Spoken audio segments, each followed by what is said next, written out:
ঢাকা শহর জ্যামের শহর। আমরা যারা দীর্ঘদিন ধরে ঢাকা শহরে আছি আমরা জানি ঢাকায় কী পরিমাণ জ্যাম।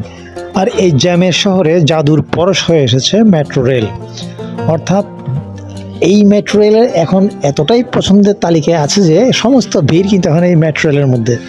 মানুষ বাসে চড়তে চায় না, বাইকে চড়তে চায় না, সিএনজিতে চড়তে চায় না, সমস্ত ভিড় কিন্তু এই মেট্রো রেলের প্রতি। সবার আগ্রহ কিন্তু এই মেট্রো রেলের। শুধু তাই না, আমি মনে করি আমাদের যারা মেট্রো রেলে যারা যাত্রী তারাও কিন্তু অনেক স্মার্ট হয়েছে আগে থেকে। কারণ আগে তারা ম্যানুয়ালি কিন্তু দাঁড়িয়ে দাঁড়িয়ে অনেক সময় লাইনে দাঁড়িয়ে তারা টিকিট কাটতো। এখন কিন্তু সেই ভিড়টা অনেকটাই কমে এসেছে, কারণ এখন প্রায় বেশিরভাগ যাত্রী সাধারণই এমআরটি পাস বা র্যাপিড পাস ইউজ করেন, যার কারণে কিন্তু আপনার এই ভোগান্তিটা কিন্তু অনেক কমে এসেছে। আর যারা রেগুলার মেট্রোতে চলাফেরা করেন তারা যদি জানেন, একটু যদি সময়টা বুঝে চলাফেরা করতে পারেন, তাহলে কিন্তু কোন সময়টাতে ভিড় ওই সময়টা কিন্তু এড়িয়ে চলতে পারেন। এবার আরেকটা জিনিস দেখা যায় কি, যারা বিশেষ করে জব করেন তারা কিন্তু চাইলেও তার সময় চেঞ্জ করা সম্ভব না। আবার অনেকে যেহেতু যারা রেগুলার চলাচল করেন তারা কিছুটা একটা আইডিয়া হয়েছে মানে কোন জায়গায় দাঁড়ালে একটু ভিড় কম পাওয়া যায় বা চাপ কম থাকে, বা কোন সবার এই ভিডিওতে আমাদের মূল টার্গেট যেহেতু কোন বগিটাতে কিন্তু ভিড় কম থাকে। কিছু নির্দিষ্ট সময় থাকে, ওই সময় তো ভিড় এমনি কম থাকে, কিন্তু ভিড়ের সময় কিন্তু কোন বগিটাতে ভিড় কম থাকে এটা কিন্তু সবার অনেকের আগ্রহের কেন্দ্রবিন্দু থাকে। আপনি চিন্তা করে দেখবেন যে বগিটা কিন্তু মেট্রোটা যখন উত্তরা থেকে মতিঝিল অভিমুখে আসে, মতিঝিল অভিমুখে এসে প্রথম যে বগিটা দাঁড়ায় ওখানে কিন্তু ওটা মহিলা বগি।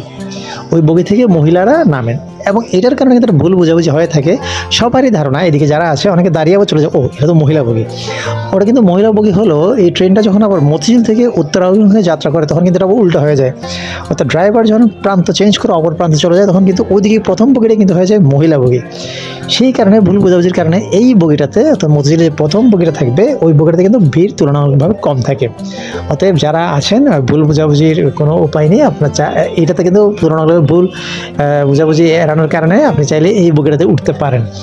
আর একটা জিনিস আমরা অনেকে ভুল করে দেখা যায় কি, উঠে কিন্তু আমরা মেট্রোর দরজাতে দাঁড়িয়ে থাকি, যার কারণে কিন্তু ভিড় ধাক্কাধাক্কি হুড়োহুড়ি। অর্থাৎ নতুন যাত্রী যারা ওঠে তারা কিন্তু প্রথম ধাক্কাটা কিন্তু গেটের মধ্যেই দেন।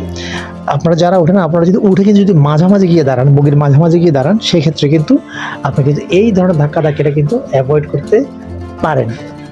আবার আরেকটা জিনিস দেখা যায় কি, দাঁড়ানোর সময় আপনি যখন দাঁড়াবেন এক প্রান্তে দাঁড়ালে কিন্তু সমস্যা হয়, কারণ বগিটা একটা সাইডে উঠতে হয়, সে কারণে ওদিকে যাত্রীর চাপ থাকে। আপনি যদি এমনভাবে দাঁড়াতে পারেন যে আপনি যদি বগির মাঝামাঝি গিয়ে উঠতে পারেন তাহলে কিন্তু যাত্রীর চাপ কম থাকে। আবার যে মহিলা বগি হলেই যে কিন্তু ভিড় কম তাও কিন্তু না। আমি অনেক মহিলাদের সাথেও কথা বলে দেখেছি, ওরা বলছে ভাই মহিলা বগিতে ভিড় আরও বেশি। হ্যাঁ, কিন্তু অন্যান্য বগিগুলিতে এমন অবস্থা যে মহিলারা যে উঠবে সে অবস্থাটাও থাকে না, এত বেশি মানে ছেলেদের দাঁড়াতে অনেক কষ্ট হয়ে যায়। সেক্ষেত্রে কিন্তু ওদের দাঁড়ানোটা অনেক কষ্টকর। তাই মেট্রো যারা চলাফেরা করেন একটু বুঝে শুনে চললে কিন্তু আপনি কিন্তু এই ধরনের ভোগান্তিগুলি এড়াতে পারেন। মেট্রো আমাদের বাহন, এর রক্ষণাবেক্ষণ করার দায়িত্ব আমাদের।